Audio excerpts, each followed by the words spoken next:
त्याचं लोकेशन या ठिकाणी उज्जैन दिसते म्हणजे माहिती मिळते। तो शरण येणार आहे पोलिसांना अशी माहिती मिळते। काय वाटतं की वाल्मिक कराडला अटक झाली पाहिजे?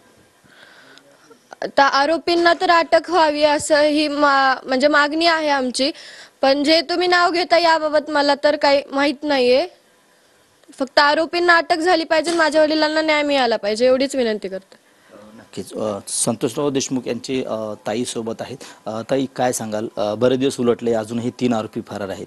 वाल्मिक कराडचं सुद्धा नाव याच्यामध्ये समोर येते, अजून पकडला गेला नाही। मला काही एवढं माहित नाही त्याविषयी। माझी एकच विनंती आहे मुख्यमंत्री भावाला, लाडक्या बहिणीची कळकळीची विनंती, त्यांनी लवकरात लवकर आरोपीला पकडावं, फाशीची शिक्षा द्यावी आणि लाडक्या बहिणीला त्यांनी न्याय मिळवून देतील, माझा एक आत्मविश्वास आहे।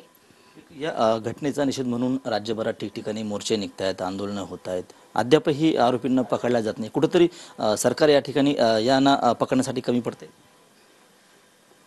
नाही, मला विश्वास आहे न्याय मिळवून देतील।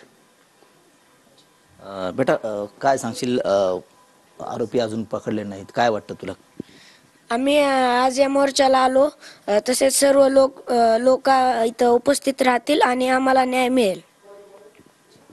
नक्कीच। तर हे होते संतोष देशमुख यांचे कुटुंब, त्यांची मुलगी होती, मुलगाही होता आणि बहीणसुद्धा या ठिकाणी जो आज सिंदखेड या ठिकाणी मोर्चा आहे त्या मोर्चाला या ठिकाणी ते उपस्थित राहत आहेत आणि त्यांची एकच मागणी आहे की तात्काळ या आरोपींना या ठिकाणी पकडावं आणि त्यांना न्याय मिळावा। कॅमेरामन संतोषसह गणेश सोळंकी, TV9 मराठी, सिंदखेड।